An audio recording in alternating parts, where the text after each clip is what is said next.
So ನೋಡಕ್ಕೆ attractive ಆಗಿ ಎತ್ತರವಾಗಿರೋ ಆ ಹುಡುಗನ ಕಣ್ಣಲ್ಲಿ ಒಂದು ಕನ್ಸಿತ್ತು, ಏನಾದ್ರೂ ಸಾಧನೆ ಮಾಡ್ಬೇಕು ಅನ್ನೋ ಛಲ ಇತ್ತು. ಎಲ್ಲಕ್ಕಿಂತ ಮುಖ್ಯವಾಗಿ ತನ್ನ ಪರಿಶ್ರಮದ ಮೇಲೆ ನಂಬಿಕೆ ಇತ್ತು. ತನ್ನ ತಂದೆಯಿಂದ ಸಿನಿಮಾಗೆ ಒಂದ್ ನಂಟಿತ್ತು, ಆದ್ರೂ ಜವಾಬ್ದಾರಿಗಳಿಂದ ಕೆಲಸ ಮಾಡೋ ಪರಿಸ್ಥಿತಿ ಇತ್ತು. ಹಾಲ್ ಹಾಕೋದಾಗಿರ್ಬೋದು, ಪೇಪರ್ ಮಾರೋದಾಗಿರ್ಬೋದು, ಶೂಟಿಂಗ್ ಸೆಟ್ ಅಲ್ಲಿ ಎಲ್ಲಾ ತರದ ಕೆಲಸಗಳನ್ನ ನಿರ್ವಹಿಸ್ತಿದ್ರು. ಒಳ್ಳೆ ಕೆಲಸ ಮಾಡಿ ಫ್ಯಾಮಿಲಿನ ಚೆನ್ನಾಗಿ ನೋಡ್ಕೊಳ್ಬೇಕು ಅಂದ್ರೆ ಕರೆಕ್ಟ್ ಆಗಿ ಓದಿಲ್ಲ ಅನ್ನೋ ಕೊರಗು ಒಂದ್ ಕಡೆ. ಕೊನೆಗೂ ಸಿನಿಮಾದಲ್ಲಿ ಚಿಕ್ಕ ಪುಟ್ಟ ಪಾತ್ರಗಳನ್ನ ಒಪ್ಕೊಂಡು ನಟಿಸ್ತಾ ಬಂದ್ರು. ಸೊ ಒಂದ್ಸಲ ಸ್ಟಾರ್ ಆಕ್ಟರ್ಸ್ ದುಡ್ಡಿನ ಮ್ಯಾಟರ್ ಅಲ್ಲಿ 7 ಸಿನಿಮಾಗಳನ್ನ ರಿಜೆಕ್ಟ್ ಮಾಡ್ತಾರೆ. ಆ ಟೈಮಲ್ಲಿ ದರ್ಶನ್ ಅವರು ಈ ಎಲ್ಲಾ ಸಿನಿಮಾಗಳನ್ನ ಆಕ್ಟ್ ಮಾಡಕ್ಕೆ ಒಪ್ಕೊಂತಾರೆ, ಅದು ಕೂಡ ಬರೀ 1 ಲಕ್ಷ ರೂಪಾಯಿಗೆ. ಸೊ ದರ್ಶನ್ ಅವರು ಆವಾಗ ದುಡ್ಡು ನೋಡ್ಲಿಲ್ಲ, ಅವಕಾಶ ನೋಡಿದ್ರು. ಆ ಅವಕಾಶನೇ ದರ್ಶನ್ ಅವ್ರಿಗೆ ಇವಾಗ ಒಂದ್ ಸಿನಿಮಾಗೆ ಕೋಟ್ಯಾಂತರ ರೂಪಾಯಿ ಸಂಭಾವನೆ ಪಡೆಯೋ ರೇಂಜ್ ಒಯ್ದಿದೆ.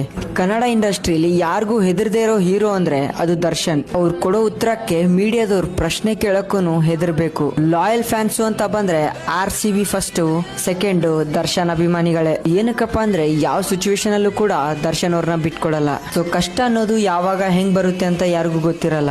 ಆ ಸಿಚುವೇಶನ್ ಅಲ್ಲಿ ನಮ್ ಜೊತೆ ನಿಂತು ಧೈರ್ಯ ಹೇಳೋರೆ ನಿಜವಾಗ್ಲೂ ನಮ್ಮೂರು. ಚಾಲೆಂಜಿಂಗ್ ಸ್ಟಾರ್ ದರ್ಶನ್ ಅವ್ರ ಬಗ್ಗೆ ನಿಮ್ ಒಪಿನಿಯನ್ ನ ಕಮೆಂಟ್ ಅಲ್ಲಿ ತಿಳಿಸಿ. ಅಂಡ್ ನಿಮ್ ಫ್ರೆಂಡ್ ಕೂಡ ದರ್ಶನ್ ಅವ್ರ ಫ್ಯಾನ್ ಆಗಿದ್ರೆ ಅವ್ರಿಗೆ ಶೇರ್ ಮಾಡಿ.